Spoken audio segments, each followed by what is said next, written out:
sebulan lebih, hampir 2 bulan. Alhamdulillah, pada semester lalu kita mungkin hanya mempelajari 1/4 atau hanya 1/5 dari pembahasan kitab. Tidak labas, insya Allah dengan segala keadaan yang ada di semester lalu. Tapi insya Allah target kita di semester ini kita akan selesaikan ya. Akan selesaikan di semester ini pembahasan matan Abi Syuja. Untuk itu dari sekarang kita sepakati beberapa hal itu sebagai rambu-rambu dalam kajian kita. Yang pertama, berdasarkan spesifikasi kitab ini juga, jadi nanti apa yang kita jelaskan di dars itu betul-betul hanya yang sesuai di kitab ya, hanya sesuai di kitab, dan penjelasannya juga ringkas sesuai dengan karakter kitab. Bahwasanya ini kitab matan untuk pemula pembelajar fikih. Nah, jadi kita belum masuk ke pembahasan atau permasalahan yang pelik-pelik, dan juga kita tidak menyasar ke perbedaan ulama dalam permasalahan tersebut. Nah, itu satu. Agar apa? Agar nanti kita bisa setiap pertemuan kita bisa mengambil lebih banyak dars, mengambil lebih banyak pembahasan daripada hanya baru baca misalnya setengah halaman. Kita fokus ke satu permasalahan sampai ke topik-topik yang bahkan itu di luar kitab. Itu yang pertama. Yang kedua,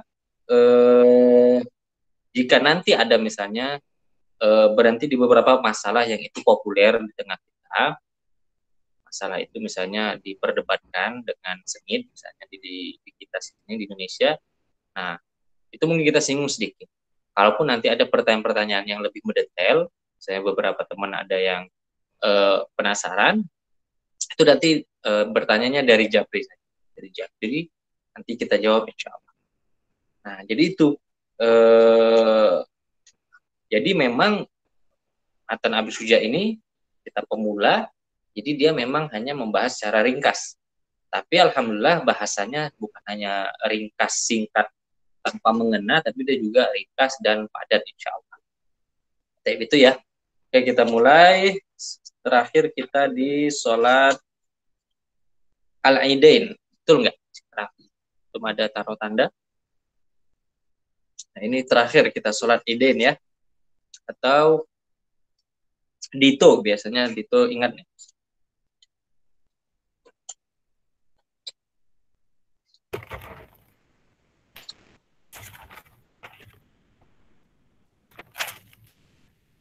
Iya betul Ustaz, itu Ustaz. Betul ya. Sholatul Aidain udah atau belum? Atau baru masuk kita? Kayaknya udah ya. Kayaknya udah. Sholatul Aidain kayaknya udah. Berarti sekarang faslun fi sholatil kusufi wal khusufi. Faslun fi sholatil kusufi wa al khusufi. Nah, jadi begini, Ana baca matan Arabnya, nanti Ana minta salah satu daftar antum membaca artinya. Baik. Nah, qala al-muallif rahimallahu taala faslun fi sholatil kusufi wal khusufi. Wa sholatul kusufi sunnatun muakkadatun fa in fatat lam tuqda. Wa yusalli li kusufi syamsi wa khusufil qamari rak'atain.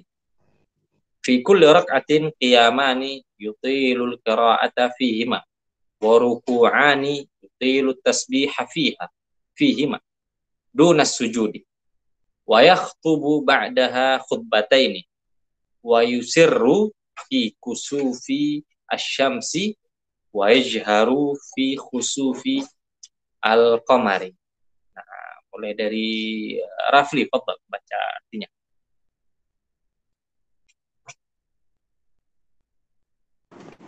Artinya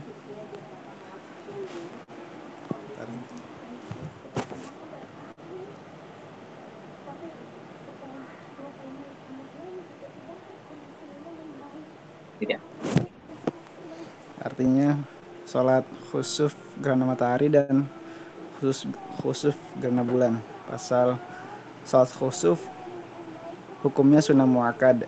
Jika terlewatkan tidak perlu dikodok. Sholat khusuf dan khusuf, dan khusuf dilakukan 2 rakaat. Setiap rakaatnya 2 kali berdiri dengan memanjangkan bacaan di sana. Demikian pula 2 kali ruku dengan memanjangkan tasbih di sana, tidak pada saat sujud. Setelah itu berkhutbah 2 kali. Untuk sholat gerhana matahari bacaan disir atau pelankan, sedangkan untuk sholat gerhana bulan bacaan dijaharkan atau dikeraskan. Oke, ya. Ini dia. Pertama, kalau untuk lihat di sini ada perbedaan di ucapan kusuf dengan kaf, kemudian khusuf dengan kha. Nah, kedengarannya itu mirip, tapi ini untuk pembeda. Jika itu gerhana matahari, kita sebut dengan kaf, kusuf. Jika itu yang gerhana bulan, kita sebut dengan kha, khusuf. Nah, sekarang hukumnya dulu, wasolatul kusufi sunnatun mu'akkadatun. Dan hukum sholat sunnah, kusuf maupun khusuf, keduanya, itu sunnah mu'akkadah. Sunnah yang ditekankan. Sunnah yang ditekankan. Tapi ketika dia masih dalam cakupan hukum sunnah, berarti apa jika seseorang tertinggal atau mungkin memilih untuk memang tidak sholat, misalnya punya kesibukan lain, ya, maka dalam tuqda, maka tidak perlu diganti, tidak perlu diqadha, tidak perlu diqadha. Misalnya dia semangat gitu kan, wah nanti malam ada gerhana di masjid ini, dengar kabar akan ada sholat khusuf. Di perjalanan macet, sampai di sana apa? Sampai di sana orangnya sudah khutbah. Apakah dia sampai masjid sholat khusuf sendiri 2 rakaat? Enggak perlu. Ya, enggak perlu. Kemudian wa yusolli. Nah, sekarang tata caranya bagaimana sholat khusuf dan khusuf, apa bedanya dengan sholat sunnah 2 rakaat dia? Khusufil syamsi wa khusufil qamari raka'ataini. Pertama sama sunnah lainnya 2 rakaat. Fi kulli raka'atin qiyamani yutilu al-qira'ata fihima. Dan tetapi yang membedakannya itu di 1 rakaat ada 2 kali berdiri, 2 kali bersedekap, dan wa ruku'ani yutilu tasbiha fihima. Dan ada 2 kali ruku'. Itu dalam 1 rakaat. Jadi misalnya rakaat pertama takbiratul ihram, Allahu Akbar, Al-Fatihah, surat, dan disunahkan membaca surat panjang. Misalnya dia di rakaat pertama membaca Al-Baqarah, misalnya rakaat pertama di takbir pertama dia Al-Baqarah. Kemudian dia apa? Ruku. Nah, ruku ini juga dipanjangkan, membaca bacaan ruku, tasbih subhanarabbiyal azim wa bihamdihi sebanyak mungkin. Nah, biasanya kan setelah apa? Setelah ruku kita apa? I'tidal, sami Allahu liman hamidah, sujud kan? Tapi ini apa? Setelah ruku dia bangkit lagi langsung Allahu Akbar, Al-Fatihah lagi, baca surat panjang lagi. Misalnya Al-Imran, Al-Imran misalnya. Al-Baqarah, Al-Imran, kemudian ruku, baru situ i'tidal, baru apa situ? Sujud. Baru situ apa? Sujud biasa, duduk di antara sujud, bangkit ke rakaat kedua. Nanti di rakaat kedua seperti rakaat pertama tadi. Al-Fatihah, surat panjang, kemudian ruku, bangkit lagi, baca Al-Fatihah lagi, surat panjang, ruku, i'tidal, baru sujud, kemudian salam. Itu tata cara di sholatnya. Wa yakhtubu ba'dahuma khutbataini. Kemudian apa? Setelah sholatnya disunahkan juga untuk apa? Khutbah 2 kali. Nah, tata cara maksud dari istilah khutbah 2 kali itu bukan dia dalam artian berkhutbah pada 2 tema yang berbeda. Dalam artian misalnya dia seperti 2 kajian, enggak. Khutbah 2 kali itu seperti khutbah sholat Jumat. Artinya dia apa? Alhamdulillah nahmaduhu wa nasta'inuhu wa nastaghfiruh, udah. Misalnya si khutbahnya anjuran untuk bersedekah. Kemudian aku ma tasmaun, astagfirullah li wa lakum wa lisa'il muslimin min kulli dzamb fastaghfiruhu innahu huwal ghafurur rahim. Break sebentar, duduk sebentar, break, bangkit lagi. Apakah dia menyempurnakan khutbah pertama secara materi atau langsung ditutup dengan sholawat dan langsung. Nah, seperti khutbah Jumat biasa. Itu yang maksud dengan istilah khutbah 2 kali. 2 khutbah. Nah, Tapi di sini juga ada secara mazhab Syafi'i, ini juga apa tata caranya. Nah, tadi kan kita sebut ada dua kali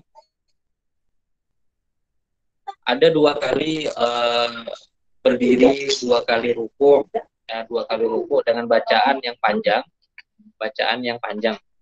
Tapi itu kapan? Nah, di sini dia wa yusirru fi kusufis syamsi wa yajharu fi kusufi al-qamari. Nah, tapi kalau dia sholatnya sholat gerhana matahari, dia sholatnya sir. Nah, yang jahar itu apa? Di gerhana bulan. Nah, kalau kita rata-ratanya lebih sering gerhana bulan ya kalau malam. Nah, itu memang terasa benar syiarnya. Terasa sholatnya itu panjang. Sholatnya panjang. Baca Al-Fatihah, kemudian mungkin sampai setengah Al-Baqarah. Baru rakaat pertama tuh, pas bangkit dari ruku, setengah lagi Al-Baqarah. Rakaat kedua, Ali Imran sampai selesai. Masya Allah, terasa. Nah, tapi kalau di kusufis syams, gerhana matahari, sholatnya sir. Nah, pertanyaan, Ustaz, kenapa kok dibedakan? Kita kan sama-sama gerhana, kok beda? Nah, ini diikutkan, ini hikmahnya, diikutkan atau diseragamkan dengan tabiat sholat. Nah, sholat yang di siang hari, zuhur sama asar, itu sir atau jahar? Kan berarti sir, seragam sama. Nah, sholat gerhana bulan malam hari sama dengan sholat di malam hari maghrib dan isya atau subuh jahar, semuanya jahar. Jadi itu diseragamkan di situ. Itu yang di pembahasan sholatul kusuf wa al kusuf. Nah, di sini ada sedikit penjelasan seberapa panjang yang dibaca dalam rakaat pertama atau rakaat kedua. Ini belum diterangkan. Wa yusabbih fi ruku'il awwal qadra mi'ati ayah min al-Baqarah wa fi tsani qadra 80 ayah wa fi tsalits qadra 70 ayah wa fi rabi' qadra 50 ayah minha. Nah, ini ada yang baca ayat rakaat pertamanya fa yaqra'u ba'da al-Fatihah fil qiyamil awwal al-Baqarah wa fi tsani Ali Imran wa fi tsalits An-Nisa wa fi rabi' Al-Maidah. Jadi kan dalam satu rakaat ada dua kali bacaan. Berarti ada dalam dua rakaat ada 4 kali baca surat. Nah, surat pertama, bacaan pertama Al-Baqarah khatam. Bacaan kedua masih di rakaat pertama, Ali Imran khatam. Kemudian di rakaat kedua bacaan ketiga Al-Maidah khatam, An-Nisa khatam. Kemudian yang terakhir Al-Maidah. Nah, kalau untuk rukuknya, kalau rukuk kan tadi disebutkan mengucapkan tasbih sebanyak-banyaknya. Nah, itu bagaimana perkiraannya? Kata mu'alif, kata muhakkik Syekh Majid Al-Hamawi, itu pas rukuk pertama, dia membaca tasbih subhanarabbiyal azim wa bihamdi, itu kira-kira sepanjang dia rukuknya itu selama kira-kira misalnya seorang membaca 100 ayat Al-Baqarah. 100 ayat Al-Baqarah, kira itu berapa menit. Nah, selama itulah dia ruku. Misalnya taruhlah 100 Al-Baqarah 15 menit. 100 ayat Al-Baqarah 15 menit. Berarti dia rukunya 15 menit. Kemudian yang ruku kedua berapa? Sekadar 80 ayat. Yang rakaat ketiga, bukan rakaat ketiga, jadi yang pembacaan ruku pertama kadar 100 ayat, ruku kedua kadar 80 ayat, ruku ketiga itu 70 ayat, ruku keempat itu 50 ayat. 50 ayat. Nah, ini hikmahnya juga di sini. Kenapa rukunya ini lama? Ini juga untuk merilekskan badan. Karena sebelumnya berdirinya juga lama. Jadi ruku, ketika habis berdiri itu ruku. Ketika seorang itu ruku dengan posisi yang benar, itu badan memang akan terasa lebih rileks. Kalau teman-teman pas dulu bulan puasa pernah misalnya sholat di masjid yang tarawihnya 1 juz, itu pasti mereka pas di ruku sama sujud Itu lama. Itu lama. Untuk apa? Merilekskan badan. Karena setelah berdiri sekian lama. Sekian lama.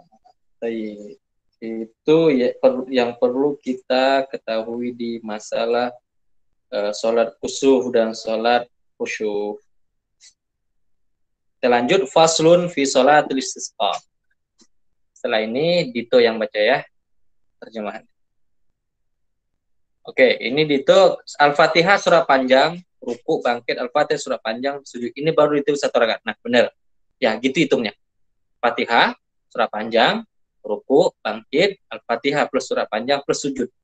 Nah, itu baru dihitung satu rakaat. Berarti 2 rakaat ada berapa? Ada 4 Al-Fatihah, ada 4 surat panjang, dan ada 4 kali ruku. 4 kali ruku. Kita lanjut, faslun fi sholatil istisqa.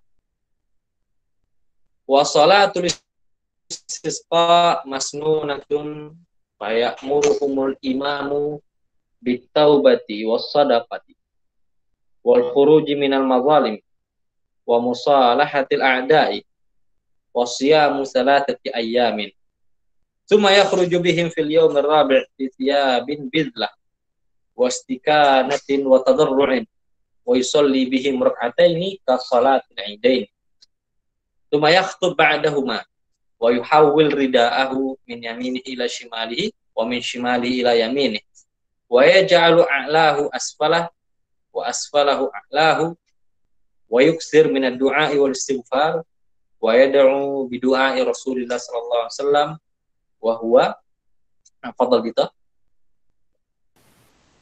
Salat istisqa atau meminta turunnya hujan. Pasal salat istisqa hukumnya sunnah. Sebelumnya imam memerintahkan manusia untuk bertaubat, bersedekah, melepaskan diri dari kezaliman, berdamai dengan musuh, dan berpuasa 3 hari. Selanjutnya, imam keluar bersama mereka pada hari keempat, mengenakan pakaian sederhana dan apa adanya sambil merendahkan diri. Lalu ia sholat bersama mereka seperti sholat 2 hari raya, kemudian berkhutbah setelahnya dan memindahkan selendangnya, serta memperbanyak doa dan istighfar, serta berdoa dengan doa yang diajarkan Rasulullah SAW, yaitu, Ya Allah, jadikanlah hujan itu sebagai siraman rahmat. Kita sampai di sini dulu, yang doa belum, nanti setelahnya kita baca. Oke, jadi kita ambil hukumnya dulu. Yang pertama, sholatul istisqa itu sholat meminta hujan. Ustaz, apa sholat ini hanya berlaku di negeri yang daerah gurun atau enggak? Enggak. Di daerah mana aja, seperti kita yang tropis, terkadang juga hujan tidak kunjung turun. Maka disunahkan untuk menghidupkan sunnah sholat istisqa. Wa sholatul istisqa masnunatun. Sholat istisqa juga hukumnya sunnah. Tapi di sini ketika dia walaupun sunnah, tapi di sini betul-betul hajat banyak orang. Jadi justru di sini tidak ada istilah bersepele. Karena apa? Karena efek atau dampak dari sholat ini itu untuk semuanya. Fa ya'muruhumul imam bitaubah. Nah, hal yang pertama itu hendaknya dilakukan fa ya'murul imam bitaubah.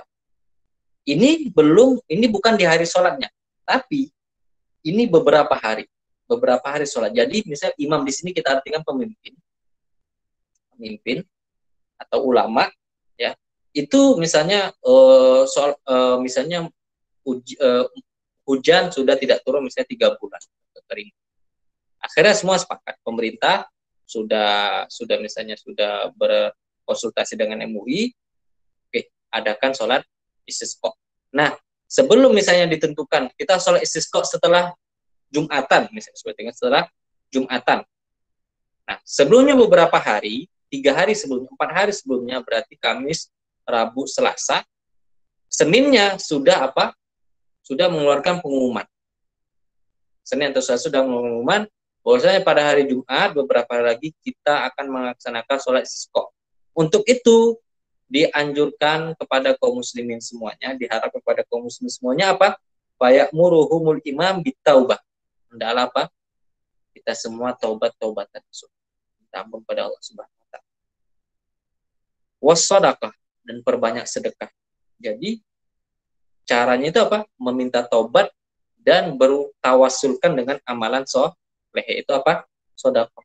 Wal khuruji minal mazalimi. dan apa menunaikan atau membayar segala kezaliman yang pernah kita lakukan. Ya, kita zalimnya itu zalimnya secara fisik atau secara lisan, kita minta maaf. Kalau zalimnya merebut harta orang lain, belum membayar hutang misalnya, itu ditunaikan. Wa musalahatil a'da, dan berdamai dengan musuh. Musalahatil a'da, tapi musuh di sini artinya bukan musuh agama, maksudnya apa kita damai dengan kufar, enggak, bukan.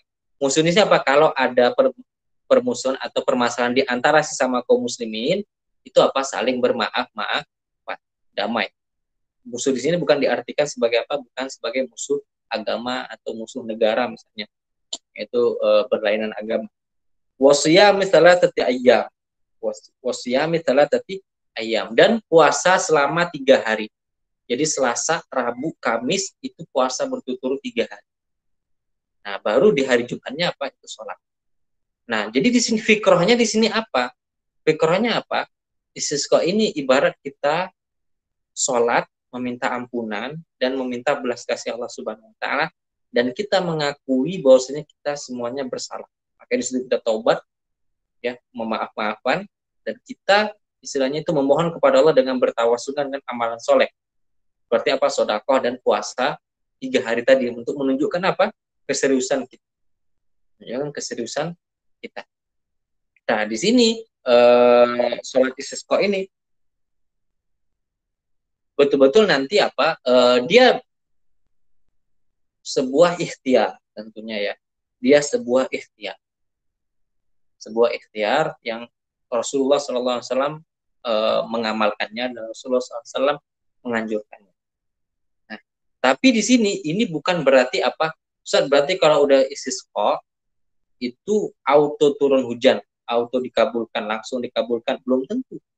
Belum tentu. Nah, kalau dikabulkan, alhamdulillah langsung hujan, alhamdulillah. Tapi kalau belum, nah sebagian orang begini, kalau belum dikabulkan berarti nanti ini kan ada doanya nih, berarti imamnya nih kurang soleh gitu kan, atau istilahnya seperti itulah, langsung suzon, wah berarti imamnya atau apa segala macam masih ada dosanya nih gitu segala macam. Akhirnya apa? Karena ada istilah, ada di percakapan di antara sesama ustadz itu, kalau ditunjuk jadi imam sholat istisqa itu pada nggak mau baca doa, nanti apa takut apa dia seperti itu nanti dianggap sebagai apa? Penahan turun hujannya gitu, karena masih berdosa, karena apa? Masih berdosa. Enggak, jadi apa? Sholat istisqa ini betul-betul sama-sama kita bertaubat, ikhtiar kita. Masalah nanti diturunkan hujannya atau enggak itu Allah Subhanahu wa Ta'ala, dan Allah Subhanahu wa Ta'ala. Tsumma yakhruju bihim fil yaumir rabi' bi thiyabi bidlatin. Dan di hari keempat setelah pengumuman, berarti tadi apa? Pengumumannya apa? Senin. Puasanya kapan? 3 hari, Selasa, Rabu, Kamis. Di hari keempat, kita contohkan di hari Jumat, nggak mesti di hari Jumat. Di hari keempat, di hari Jumat, semuanya keluar dengan pakaian apa? Di sini bidlah, diartikan di sini pakaian ininya, pakaian kesehariannya, pakaian kerjanya, nggak mesti pakaian khusus. Pakaian khusus nggak mesti. Kalau tadi di hari Jumat ya udah, berarti udah pakaian Jumat. Tapi misalnya di hari biasa, setelah sholat zuhur misalnya orang kantoran dengan pakaian kantor, yang apa, yang misalnya aktivitas di luar, misalnya transportasi online masih pakai jaket, nggak ada masalah. Wastikanatin wa tadarru'in, dan apa? Betul-betul ketika berkumpul di lapangan itu sholat berharap pada Allah Subhanahu wa Ta'ala. Nah, ini anak kalau di Indonesia alhamdulillah jarang ya sampai diumumkan sholat istisqa satu negara. Tapi seperti Arab Saudi itu sering banget muncul apa? Amrun malakiyun, titah raja. Raja Salman menginstruksikan apa? Menginstruksikan kepada seluruh warga negara Arab Saudi untuk apa? Untuk mempersiapkan diri untuk sholat istisqa. Kemudian sholat. Adapun di Indonesia itu nggak semua tempat, ada beberapa tempat yang itu memang sering dilanda kekeringan. Nah, kalau ini anak kebetulan lagi di Pekanbaru, kami di Pekanbaru sebenarnya panasnya atau kering hujannya itu nggak terlalu parah, tapi terasa parah ketika misalnya lagi musim pembakaran hutan. Jadi emang butuh air hujan agar apa? Agar asapnya itu turun. Jadi dulu waktu pernah nyantri udah lama nggak hujan, sebulan atau 2 bulan, ditambah ada asap. Terakhir waktu sholat isya mudir kami mengumumkan, Abdullah Ta'ala mengumumkan. Dan sebelum pengumuman itu, langit itu malam tapi cuaca panas, nggak ada mendung, nggak ada angin, nggak ada geledek sama sekali. Tapi subhanallah, setelah isya beliau imam diumumkan kepada kaum muslimin jamaah, insya Allah beberapa hari lagi kita sholat istisqa dengan tata cara seperti ini. Beliau jelasnya secara fikih ringkas, dan ketika beliau saya juga sampai di sini, wassalamualaikum warahmatullahi wabarakatuh, langsung hujan turun. Di sini wallah di situ anak kalau teringat kejadian itu luar biasa. Itu yang namanya karomah orang soleh. Hanya saja madrasah kami kan bukan madrasah aswaja, gitu kan. Kalau mungkin aswaja sampai sekarang beliaunya udah diceritakan, dikaitkan terus-menerus kejadian itu, gitu kan. Tapi dalam madrasah Atsariyah, Sunnah wal Jamaah Atsariyah, itu karomah ada, karomah itu tetap diakui dalam akidah. Sama aswaja, Asy'ariyah, Atsariyah sama saja, karomah itu ada dan diakui. Hanya saja yang terjadi di lapangan itu antara ifrad dan tafrid, antara berlebihan dan antara yang seperti tidak mengakuinya lagi. Yang berlebihan kita tahu banyak. Satu sisi seakan nggak ada itu karomah, gitu kan, nggak ada istilah kiai itu bisa misalnya ada barokahnya atau ininya segala macam, itu nggak ada. Nah itu salah. Tetap ada, tapi tetap di tengah-tengah, tanpa berlebihan dan tanpa menafikannya. Nah itu wa yusolli bihim rak'ataini ka sholatil idain. Tata caranya berbeda dengan kusuf tadi. Sholat 2 rakaat istisqa disamakan dengan sholat 2 hari raya. Berarti 2 rakaat. Rakaat pertama berapa takbir? 7 takbir. Rakaat kedua 5 takbir. Summa yakhtubu ba'dahuma. Dan khutbahnya setelah sholat, tata caranya sama, 2 khutbah. Wa yuhawwil rida'ahu min yamin wa shimali wa syamali wa, dan dia mengubah, tadi diartikan selendang, yaitu kurang tepat. Rida itu kalau orang Arab pembawanya kan ada kayak sorbannya, itu kan sorban. Nah, atau yang ditaruh yang di bahu itu yang diubah. Karena laki-laki nggak pakai selendang, kan. Selendang untuk istilah perempuan, kain perempuan. Nah, jadi kalau misalnya Pak Kiai kita sering pakai yang sorban petak-petak merah atau hijau itu taruh di bahu, nah itu diubah, arahnya diubah ke kiri ke kanan, dan yang atas dibalik ke bawah, misalnya pokoknya diubah posisinya. Nah itu hanya yang kalau memang pakai rida. Kalau yang selain rida nggak perlu. Misalnya berarti Anda pakai peci-pecinya dibalik, nggak perlu gitu. Atau enggak. Wa yuksir minad du'ai wa istighfar, dan memperbanyak doa dan istighfar. Wa yad'u bi du'ai Rasulillah sallallahu alaihi wasallam, dan dia membaca doa, dan doa terbaik adalah doa yang maksur, doa yang langsung teriwayatkan dari Nabi sallallahu alaihi wasallam. Boleh enggak Ustaz menambahkannya? Boleh. Saya setelah baca doa dari Nabi sallallahu alaihi wasallam, ya, kita tambah dengan sesuaikan dengan keadaan kita, seperti ya Allah, ya kan, misalnya seperti kami di Riau, misalnya ada tambahan seperti ya Allah turunkanlah hujan, ya kan? Rahmatilah anak-anak kami, kan, yang semakin hari makin tercekik dengan nafas, gitu, dengan asap. Itu kan tambahan sesuai dengan keadaan. Nah, seperti yang doa yang diriwayatkan dari Nabi SAW ini kan seperti berisi misalnya ya Allah, bahwasanya di bumi ini juga ada ada hewan ternak yang membutuhkan air dan seterusnya. Kayak gini kita baca doanya.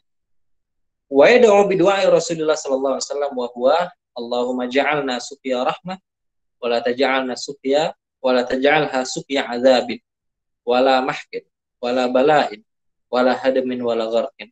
Allahumma 'alal zirabi wal akami wa manabis syajar wa butunil awdiyat. Allahumma hawalaina wa la alaina. Allahumma asqina ghaithan mughithan hani'an mari'an mari'an sahhan amman ghadaqa tabaqan mujallilan daiman ila yaumiddin. Allahumma asqinal ghaith wa la taj'alna minal qanitin. Allahumma inna bil ibadi wal biladi minal jahdi wal ju'i wal dhanki ma la nashku illa ilaik. Allahumma ambit lana zar'a wa adirra lana dhar'a wa anzil alaina min barakatis sama wa ambit lana min barakatil ard wakshif anna minal bala'i ma la yakshifu ghairuk. Allahumma inna nastaghfiruka innaka kunta ghaffara fa arsilis samaa'a alaina midrara wa yaghtasil fil wadi idza sala wa yusabbih lirra'di wal barki. Nah, ini teman-teman kalau yang ingin menghafalkan doa ini dihafalkan, kalau yang belum tahu artinya nanti baca sendiri. Dan ada tambahan sunnahnya setelah sholat dan setelah doa, wa yaghtasilu fil wadi idza sala.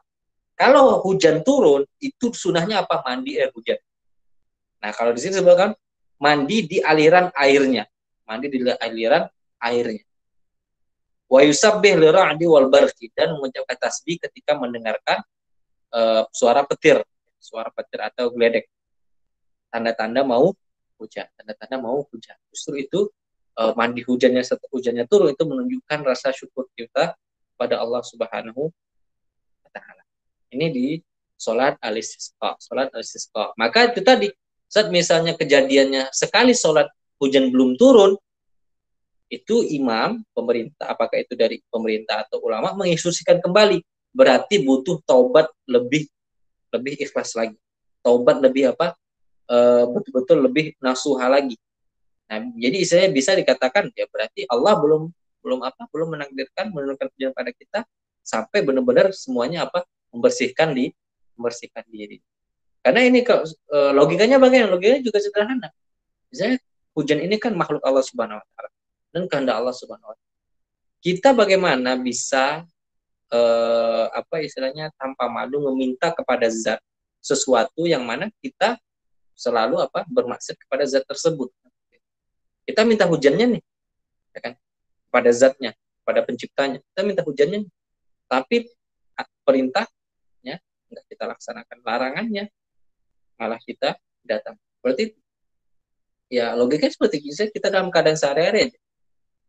Ya istilahnya kan kayak nggak pantas atau nggak malu gitu kan, minta duit ke orang tua, minta jajan terus, tapi pas disuruh kerja bentar aja malas-malasan, nggak mau.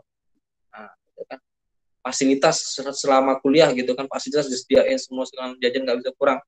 Lah tapi prestasi nggak ada gitu kan, prestasi nggak ada, nggak membanggakan orang tua dan seterusnya.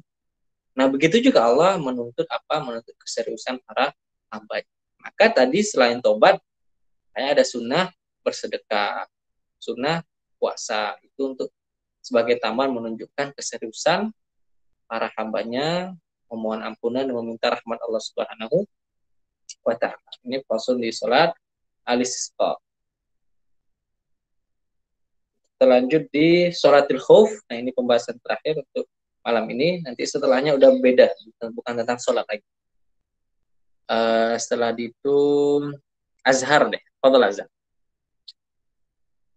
Di salatil khauf. Oke, Anda baca dulu. Faslun fi salatil khawfi wa salatul khawfi ala 3 atrubin ahaduha an yakuna al-aduwwu fi ghairi jihatil qiblah wa yufarriquhum al-imamu firqataini, firqatun taqifu fi jihatil adu wa firqatan khalfahu wa yusalli bil firqati allati khalfahu rak'atan thumma tutimmu li nafsiha wa tamdi ila wajhil adu wa ta'ti ta'ifatu ukhra wa yusalli biha rak'ah thumma tutimmu li nafsiha wa yusallim. Wa tsani an yakuna al-aduwwu fi jihatil qiblah wa yusuffuhum al-imam saffaini wa yuhrim bihim fa idza sajada ma'ahu ahadus saffaini wa waqafa as-safful akhar yahrusuhum fa idza rafa'a sajadu wa lahiqu. Wa tsalits an yakuna fi shiddatil khawfi wa iltihamil harbi wa yusalli kaifa amkanahu rajulan aw rakiban mustaqbil qiblati aw ghayr mustaqbilin laha. Fadhal azan. Nah, Bismillah. Salat khauf. Pasal salat khauf ada 3 macam. Pertama, ketika musuh tidak berada di arah kiblat. Dalam hal ini, imam membagi pasukan menjadi 2 pasukan. Satu pasukan menghadapi musuh, sedangkan pasukan yang lain di belakangnya. Imam melakukan sholat dengan pasukan yang berada di belakangnya 1 rakaat. Lalu pasukan di belakangnya menyempurnakan masing-masing, kemudian pergi mendatangi musuh. Lalu pasukan yang lain datang dan sholat bersama imam 1 rakaat. Kemudian mereka menyempurnakan kekurangannya, lalu imam mengucapkan salam bersama mereka. Kedua, musuh berada di arah kiblat, maka imam membagi 2 barisan dan bertakbiratul ihram bersama mereka. Jika ia sujud, maka salah satu barisan ikut sujud bersamanya, sedangkan barisan yang lain berdiri menjaga mereka. Ketika imam telah bangkit, maka mereka semua sujud dan menyusulnya. Ketiga, ketika kondisi sangat mencekam dan perang sudah berkecamuk, maka ia sholat semampunya, baik berjalan kaki atau menaiki kendaraan, dan baik menghadap kiblat maupun tidak. Oke, nah, ini sholat khauf. Sholat khauf ini sholat ketika perang. Sholat ketika perang. Qala mu'allif rahimahullah ta'ala wa sholatul khaufi ala 3 adrubin. Sholat khauf ada 3 bentuk. Yang pertama, haduha an yakuna al-adu fi ghairi jihatil qiblah.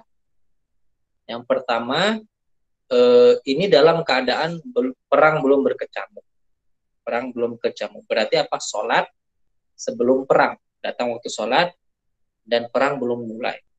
Dan tentunya jika dilihat dengan kondisi masa lalu, perang itu apa? Sebuah kesepakatan. Ketika 2 pasukan udah sepakat kita perang di hari ini segala macam, mereka sudah menduduki posisi masing-masing. Itu secara apa? Secara ininya, aturan dasarnya perang itu ketika dua pasukan itu memang sudah siap, ya, bukan menyerang secara tiba-tiba. Tapi apa dalam prakteknya itu nanti fleksibel. Apakah itu ada sebuah kemaslahatan menyerang duluan atau menunggu serang? Nah, ini kita ibaratkan ini istilahnya perang belum dimulai dan posisi pasukan 2 pasukan itu masih di posisi masing-masing. Yang pertama, posisi pasukan musuh tidak di depan kiblat, misalnya di Indonesia kita taruhlah ininya mudahnya kiblat Indonesia itu ke barat, ya, ke barat. Nah, posisi musuh itu ada di utara, misalnya berarti di sebelah kanan. Musuh apa di sebelah kanan atau di selatan sebelah kiri, enggak di arah kiblat. Nah, kalau posisinya seperti ini, imam membagi 2 kelompok.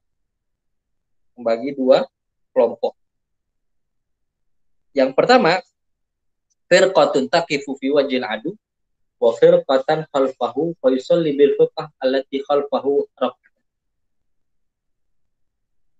Pasukan dibagi 2 kelompok. Kelompok pertama itu tugasnya menjaga pasukan, Itu mereka nggak sholat nih. Kelompok pertama mereka nggak sholat, belum sholat. Mereka posisinya apa? Menghadap apa? Musuh.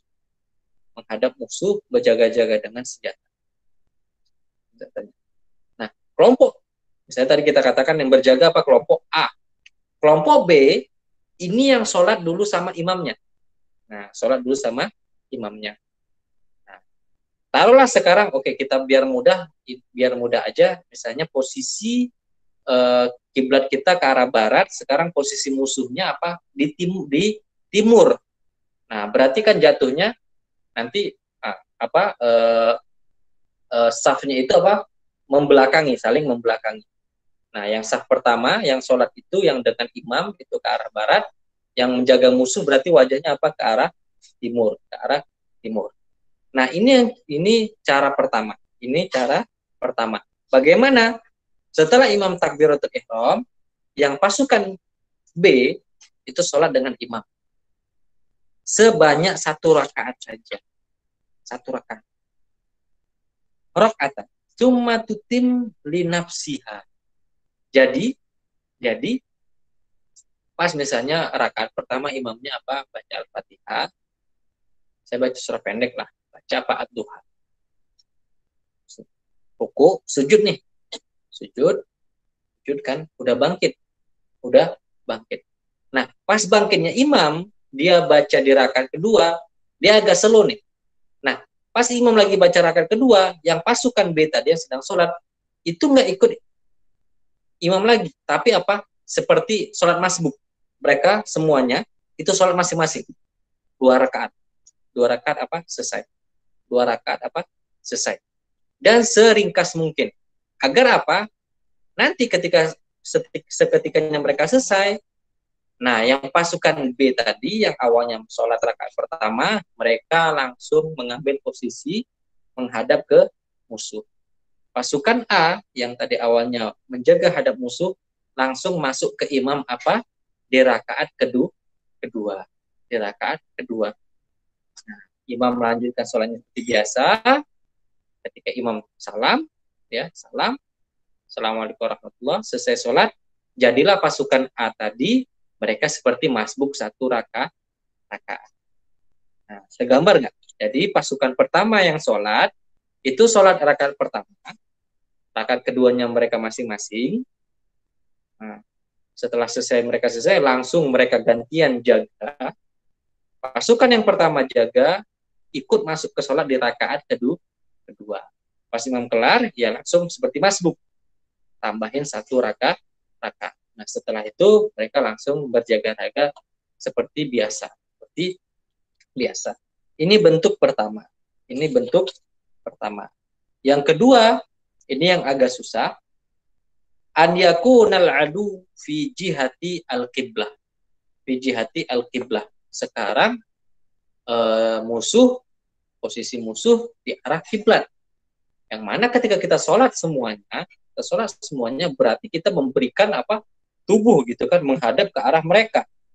Hadap ke arah mereka. Kan kalau zaman dulu ya kalau ada panah ya mereka siap tiba-tiba manah kalau mereka berkhianat dengan kesepakatan yang ada gitu kan. Nah, jadi bagaimana? Fayasufhumul iman suffain. Pasukan dibagi jadi 2 saf. Saf pertama, saf kedua. Wa yuhrim bihim. Dan semuanya sholat di rakaat yang sama. Kalau tadi yang pertama posisi musuh di selain arah kiblat dibagi 2 kelompok, masuk salah 1 rakaat. Yang ini dua-duanya dalam takbiratul ihram yang sama. 2 saf tadi, 2 saf masuk. 2 saf sama, Allahu Akbar imam. Semuanya 2 saf sama, ikut ke sholat sama. Allahu Akbar. Pembedanya di sini. Faida sajada ma'ahu ahadus suffaini. Nah, pembedanya apa? Misalnya imam udah baca Al-Fatihah, surah pendek, ruku, tidak, pas sujud. Nah, yang ikut sujud ke imam itu 1 saf doang. Saf pertama misalnya ikut sujud. Saf kedua tetap tegak dengan siap senjata, posisi tangan siap senjata, menghadap ke arah apa? Ke arah musuh. Ini faedahnya 2. Yang pertama, faedah pertama tentunya mereka dalam rangka siaga. Kalau tiba-tiba musuh menyerang, mereka dalam posisi langsung membackup.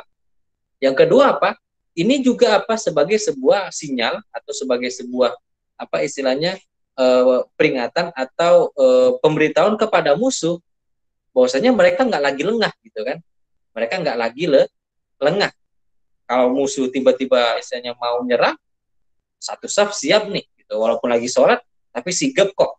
Gitu. Makanya beda kalau misalnya semuanya sholat di 1 waktu, wah di situ musuh bisa langsung nyergap. Ya, bisa langsung nyergap. Nah, tadi apa? Tadi pas imam sujud di rakaat pertama, yang ikut sujud saf pertama. Saf kedua tegak. Saf kedua apa? Tegak. Nah, pas bangkit ke rakaat kedua, berarti kan saf pertama udah bangkit nih. Nah, baru saf yang kedua yang tadi jaga, mereka baru sujud. Nah, habis itu setelah sujud, sendiri, baca sendiri, ikut langsung bangkit masuk ke rakaat kedua. Langsung masuk ke rakaat kedua. Begitu juga nanti di rakaat kedua. Pas imam tasyahud, berarti tasyahud apa? Saf pertama doang gitu kan. Saf pertama doang. Udah salam nih. Assalamualaikum warahmatullahi wabarakatuh. Assalamualaikum warahmatullahi wabarakatuh. Saf pertama sama imam udah salam, baru saf yang kedua yang tadi jaga turun, sempurnakan sholat. Sempurnakan sholatnya. Setelah yang saf pertama selesai, mereka bangkit, gantian saf kedua, itu yang menyempurnakan sholatnya. Nah, dua-duanya mudah. Cara pertama dan kedua itu mudah. Itu mudah. Cara yang ketiga, wasalis, an yakuna fi syiddatil khaufi wal tihami al-harbi. Kalau keadaan betul-betul sudah mencekam dan perang sudah dimulai. Wa yusalli kaifa amkanahu rajilan aw raqiban. Dan masing-masing itu sholat sedapatnya, sebisanya. Baik itu dalam keadaan berjalan atau di atas tunggangannya, kendaraan. Mustaqbil kiblah atau ghair mustaqbilah. Bisa ngadep kiblat atau enggak ngadep kiblat. Ngadep kiblat. Lagi pedang, lagi istilahnya lagi sabet-sabetan pedang, atau yang lagi pakai tameng. Nah, pakai tameng, nah seperti ini. Itu kalau perang sudah berkecamuk, dan opsi ini diambil kapan? Ketika perang sudah berkecamuk dan waktu sholat apa? Hampir keluar. Udah mau kelar. Di sholat sebisanya. Dan gerakannya bagaimana? Ini kan disebutkan berjalan atau di kendaraan, ngadep kiblat atau gara-gara. Nah, ininya bagaimana juga? Apakah mesti ruku sujud? Enggak, juga sebisanya. Yang penting apa? Seperti sholatnya orang yang sedang sakit, itu juga sebisanya. Bahkan kayaknya kita udah bahas, misalnya dia sakit, misalnya betul-betul terbaring, nggak bisa gerak tangan, nggak bisa gerak kaki, itu terbaring. Yang bisa dia gerakkan hanya bibir dan kedipan mata. Ya seperti itu. Jadi hanya sinyal aja ketika dia misalnya di rakaat pertama mau pindah dari baca, mau pindah ke ruku, dia kedip. Seperti itu juga nanti ketika sholat khauf di tengah perang yang berkecamuk. Nah, makanya tadi kita sebutkan kalau waktunya sudah mau keluar. Nah, kalau kita baca tarikh itu ketika perang misalnya Qadisiyah atau Yarmuk, itu perang memang mau sampai berlangsung sehari penuh. Jadi dimulai habis zuhur itu sampai habis maghrib mau kelar, baru mau kelar. Betul-betul capek. Nah, seperti ini kan istilahnya nggak bisa terprediksi. Karena apa? Misalnya mungkin pas zuhur udah sempat sholat nih, rupanya pas setelah sholat, saya jam 1 siang udah sholat. Perangnya jam 2. Kan nggak bisa diprediksi kelarnya jam berapa gitu kan. Apa perangnya kelar jam 3 sebelum asar, nanti asar bisa jamaah. Apalagi apa? Atau perangnya sampai maghrib, betul-betul sampai gelap. Nah, kalau misalnya udah masuk waktu asar,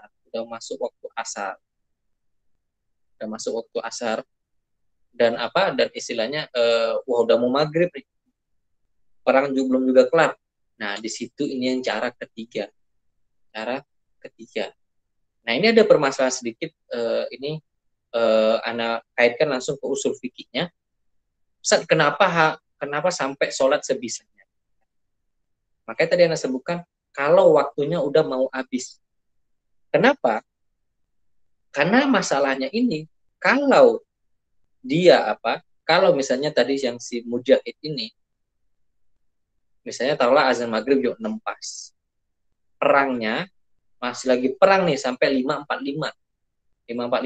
Jam berapa itu maksudnya? 17.45.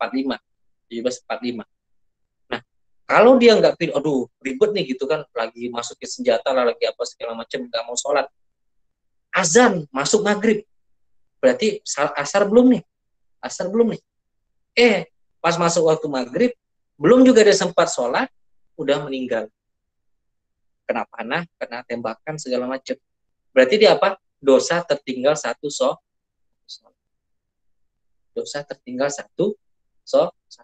Makanya itu tadi, makanya penting, makanya sampai ada tata cara yang sholat sebisanya. Karena takutkan apa? Takutkan keluar waktu sholat dan dia belum sholat dan nanti takutkan dia keburu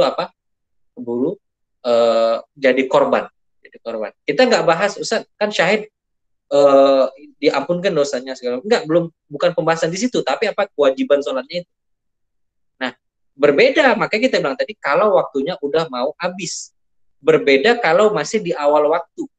Saya azan asar jam 4, jam 16, jam 13.30, 15.30. Itu kan panjang.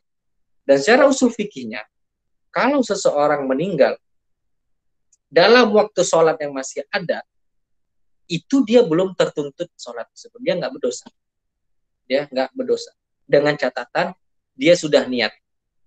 Misalnya, ini tadi contoh lapangan pas lagi perang. Atau misalnya, la samahallah ya, ini permisalan. Misalnya ada seorang pegawai, pulang dari tempat kerjanya jam 3 sore. Jam 3 sore. Dia pakai mobil nih. Masuk tol. Azan kan azan asar. Dia jam pulang kerja jam 3 belum azan. Akhirnya dia pulang pakai mobil masuk tol. Dia bilang biasa sih nyampe rumah jam 5 sore. Jadi bisa sholat di rumah nih kan gitu kan. Niat sholat. Qadarullah di tol kecelakaan wafat. Nah, seperti itu dia belum dosa dan dia belum berdosa, belum dikatakan meninggalkan sholat asar. Kenapa? Karena waktunya belum keluar. Yang mana kalau seandainya dia masih hidup, dia sholat. Seperti itu. Beda kalau kalau yang kita katakan tadi udah mau habis waktu sholat. Nah, misalnya habis waktu sholat, misalnya azan maghrib jam 18, dia belum sholat asar, masuk tol jam 15.45. Itu jam 16.05 kecelakaan dalam tol, wafat. Itu dia berdosa. Nggak sholat asar. Maghribnya belum, karena awal waktunya belum. Begitu juga kata ulama, yang walaupun waktunya belum habis, utusannya belum habis, tapi dia belum niatin. Dia nggak niatin sama sekali. Artian, ya kalau sholat ya sholat, kalau enggak ya enggak. Nah, itu dia berdosa. Tapi bagi yang sudah meniatkan, mengazamkan, insya Allah nanti nyampe rumah, yang biasanya dia tahu nyampe rumah itu sebelum habis waktunya, insya Allah sholat nanti, itu nggak kena dosanya. Nah, itu juga yang terjadi di masalah sholatul khauf ini. Sholatul khauf ini. Tata cara ketiga, seseorang itu sholat dengan keadaan sebisa mungkin. Sholat sebisa mungkin. Nah, ini juga ada permasalahan sedikit. Sebagian mungkin berhujahkan sholat khauf ini tentang masalah sholat jamaah, sholat fardu itu wajib jamaah atau enggak? Wajib berjamaah atau enggak? Pandangan yang mengatakan sholat jamaah itu wajib, sholat fardu secara berjamaah itu wajib. Salah satu hujahnya adalah sholat khauf ini. Bagaimana istidlalnya? Bagaimana cara menarik kesimpulannya? Cara menarik kesimpulannya, lihat, dalam keadaan perang sekalipun, walaupun di situ ada musuh, tetap Nabi Shallallahu Alaihi Wasallam dan para sahabat itu mereka mengusahakan sholat berjamaah. Nah, dari sini terlepas dari hukum sholat jamaah, sholat fardu berjamaah itu wajib atau sunnah muakkadah atau sunnah atau fardu kifayah, tapi dari sini kita mengambil kesimpulan bahwa bagaimana Rasulullah SAW mengajarkan para sahabatnya dalam menjaga sholat fardu. Nah, misalnya dalam pandangan yang mengatakan sholat fardu berjamaah itu sunnah muakkadah atau sunnah, dengan fadilahnya dengan hadis sholatul fardhi bisa bainu sholatul jama'ati bisa bainu darajah wa sholatul fardhi sholat jamaah itu ya 1 derajat, sholat sendiri 1 derajat, dan pahala sholat berjamaah 27. Tapi syiar muslim itu kan fastabiqul khairat. fastabiqu al khairat. Kemudian apa? Saling berlomba-lomba dalam kebaikan. Justru apa yang jika memang kita bisa dapatkan kesempatan untuk mendapatkan pahala yang banyak, itu bisa berjamaah, kenapa kita milih apa? Kenapa kita milih sholat masing-masing, sholat sendiri. Nah, itu pembahasan di malam hari ini. Alhamdulillah kita selesaikan 3 pasal. Tadi sholat kusuf dan khusuf, kemudian sholatul istisqa, kemudian sholatul khauf. Di pertemuan selanjutnya insya Allah kita masuk ke babul libas. Kita berlibas, kemudian ada juga nanti setelah libas ahkam mayit ya, ahkam jenazah, bagaimana tata cara menyelenggarakan jenazah insya Allah. Ini masih ada waktu 3 menit. Kalau ada yang bertanya sesuai dengan pembahasan tepat. Ustaz, izin bertanya Ustaz. Rai Ustaz. Masya Allah. Alam kan. Iya Ustaz, saya mau nanya terkait sholat khauf. Saya pernah dengar tapi nggak tahu pasti, makanya saya mau tanyain. Katanya waktu sholat khauf itu boleh sambil megang senjata gitu Ustaz, sambil megang pedang misalnya. Karena saya ngelihat tuh rekaman-rekaman TNI itu mereka sambil bawa senjata tuh. Itu yang mau saya tanyain. Betul kan? Udah, pertanyaannya udah? Udah Ustaz. Dah, sip. Nah, betul. Nah, itulah tadi maksudnya kenapa dalam tata cara pertama dan tata cara kedua itu pasukan dihadapkan ke arah musuh. Dan itu bukan hanya sekedar tegak, yang memang dalam keadaan apa, memegang senjata penuh. Memegang senjata penuh. Nah, sekarang mungkin sebagai pertanyaan, Ustaz, kalau megang senjata berarti kan bisa jadi nggak bersedekap nih, Ustaz. Kan? Nggak bersedekap. Kalau yang megang kalau yang pegang senapang misalnya AK-47 berarti memang gidik kan gitu kan, siap tembak. Kalau dulu orang pakai pedang berarti pedangnya disarungin. Makanya kalau kita lihat ada sebagian kaum muslimin sholat itu sedekapnya dekat ke dada kiri. Itu apa? Ya untuk ini ngambil senjata gitu kan, senjata. Nah mungkin bingung kita, Ustaz, berarti kan nggak bersedekap. Nah akhirnya kita bisa menjawab kebingungan ini apa? Hukum bersedekap dalam sholat itu bukan masuk rukun, bukan juga masuk wajib sholat. Dalam artian bersedekap itu salah satu sunnah sholat. Nah, berarti bersedekap atau enggaknya itu enggak mempengaruhi keabsahan sholat.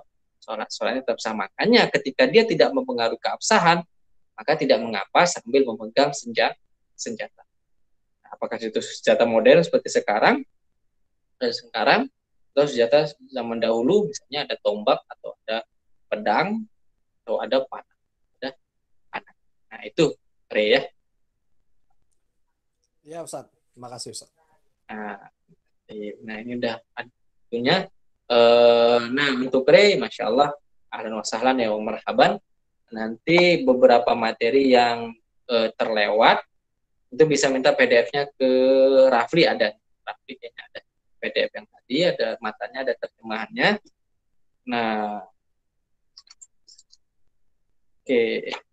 Nanti Ana japri ke antum ya untuk materi yang antum ulang di minggu ini. Ya Ustaz, siap Ustaz. Makasih banyak Ustaz. Sama-sama, insyaallah. Kita saling memudahkan. Naktafi bihadzal qadri wa sallallahu ala nabiyina Muhammad wa ala alihi wasallam. Sebelum itu apa ada yang absen? Kelihatannya semua hadir ya. Alhamdulillah.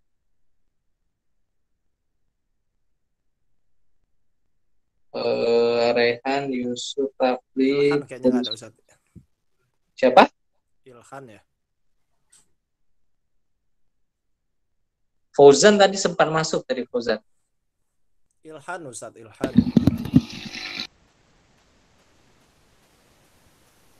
Kan ada. Nanti Rafli boleh infokan ya nanti yang absen.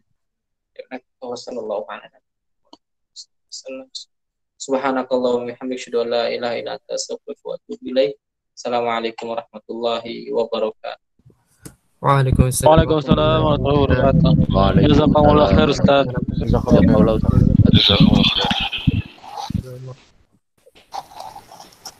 Li, minta PDF-nya Li ya.